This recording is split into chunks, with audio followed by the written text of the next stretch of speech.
ब्रह्मा गुरुर्विष्णु गुरुर्देवो महेश्वरा गुरुर्साक्षात् परं ब्रह्मा तस्मै श्री गुरुवे नमः। ध्येयं सदा परिभवघ्नमभीष्टदोहम् तीर्थास्पदं शिवविरञ्चिनुतं शरण्यम् भृत्यार्तिहं प्रणतपालभवाब्धिपोतम्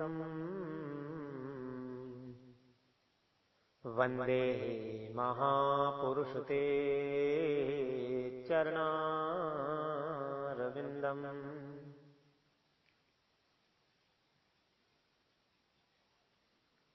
शान्ताकारं भुजगशयनं पद्मनाभं सुरेशमम् विश्वाधारं गगनसदृशं मेघवर्णं शुभांगं लक्ष्मीकान्तं कमलनयनं योगिविरध्यानगम्यं वन्दे विष्णुं भवहरणं सर्वलोकैकनाथनं वन्दे विष्णुं भवहरणं सर्वलोकैकनाथम्।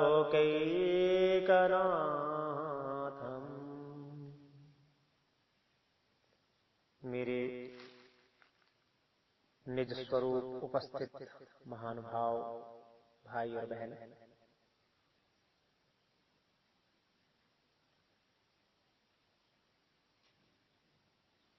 आत्मीयता में ही प्रियता है और प्रियता ही भक्ति रस है।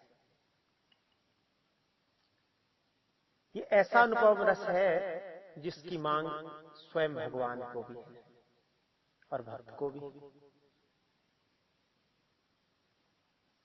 शक्ति और मुक्ति की जो बात है वह व्यक्ति का विकसित स्वरूप है और भक्ति की जो बात है वो प्रभु के लिए है।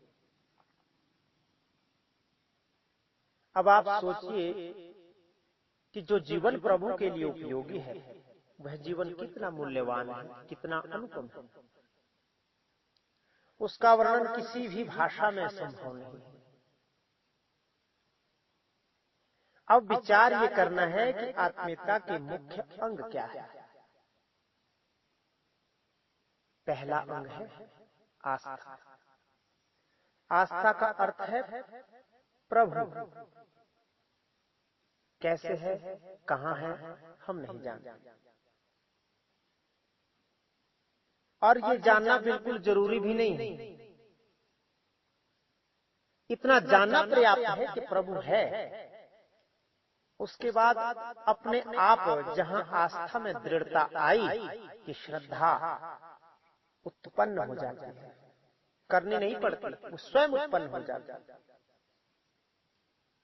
बड़ी गंभीरता से विचार करें। इस पथ में आस्था करनी पड़ती है, श्रद्धा नहीं करनी। श्रद्धा स्वयं उत्पन्न होती है और जब श्रद्धा उत्पन्न होती है तब विश्वास होता है और यही श्रद्धा की कसौटी भी है। जिसमें श्रद्धा होती है उसमें विश्वास होता है और जब विश्वास हो जाता है तब उसमें आत्मीयता उत्पन्न होती है। इस पथ की जो पूर्णता है वह आत्मीयता में है और वह आत्मीयता जब आपने स्वीकार कर ली तब आप अपने ऊपर इतनी दया करें कि उस आत्मीयता का प्रभाव जो आप शरीर में, इंद्रियों में, मन में, बुद्धि में देखना चाहते हैं वो ना देखें। क्यों? क्योंकि उसका प्रभाव देखने से आत्मीयता ममता के रूप में परिणत हो जाती है, बदल जाती है। इसलिए तन चाहे जैसा हो, मन चाहे जैसा हो, प्राण चाहे जैसे हो, वे तो प्यारे प्रभु के हैं, आपके नहीं हैं, और किसी भी दार्शनिक दृष्टि से हो भी नहीं सकते। तो जो वस्तु अपनी नहीं है वह आस्तिकों की दृष्टि में प्रभु की है, और आध्यात्मवादियों की दृष्टि में वह माया मात्र है, और भौतिकवादियों की दृष्टि में वह एक विश्व की है। कौन सी चीज आपकी है, कौन सी वस्तु आपकी है? तो सोचिए कि प्रभु आपके हैं। उनके होते हुए तन मन और बुद्धि में बहुत विकार दिखाई देते हैं। तो भाई, विकार तो इसलिए दिखाई देते हैं कि आप उनको अपना मानते हैं। जानते तो हैं आप ये कि वे हमारे हैं, इस बात में तो संदेह नहीं। अगर वे हमारे होते तो बुढ़ापे को रोक लेते, रोग को रोक लेते, सुख को सुरक्षित रख लेते, दुख ना आने देते। प्रत्येक भाई का, प्रत्येक बहन का यह अनुभव है। वे इस बात को अच्छी तरह जानते हैं कि जो करना चाहते हैं उससे कर सकते हैं, पर कर नहीं पाते। देखिए, उसे करने का प्रश्न नहीं है जिसे आप कर नहीं सकते। कर सकते हैं और कर नहीं पाते, ये दशा है। ये दशा साधक को अपनी असमर्थता से परिचित कराती है। तो ये बड़ा भारी सत्य है महाराज कि अपनी असमर्थता के ज्ञान में किसी समर्थ की आस्था स्वतः आती है, और यदि नहीं आती है तो आपका असमर्थता से परिचय नहीं है। तो सामर्थ्य का सदव्यय कीजिए। ये भी एक पथ है, ये भी एक रास्ता है, और एक स्वतंत्र रास्ता है, स्वतंत्र पथ है। सामर्थ्य का सद्भाव और असमर्थता का व्यथा, असमर्थता की व्यथा, ये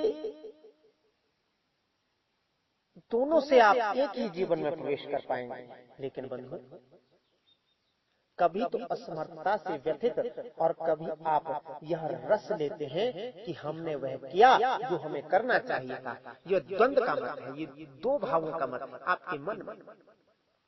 निश्चिंत हो जाइए एक बात, यदि आप सामर्थ्य का सद्व्यय कर सकते हैं तो हमारे प्रभु आपके भूतकाल को नहीं देखेंगे, और वर्तमान के आधार पर ही आप ना चाहो तो भी अपना लेंगे।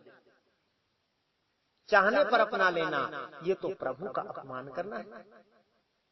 मेरे विश्वास के अनुसार वे उनको पहले अपना लेते हैं जो उनको नहीं मानते हैं, और उन्हें पीछे अपनाते हैं जो उन्हें मानते हैं।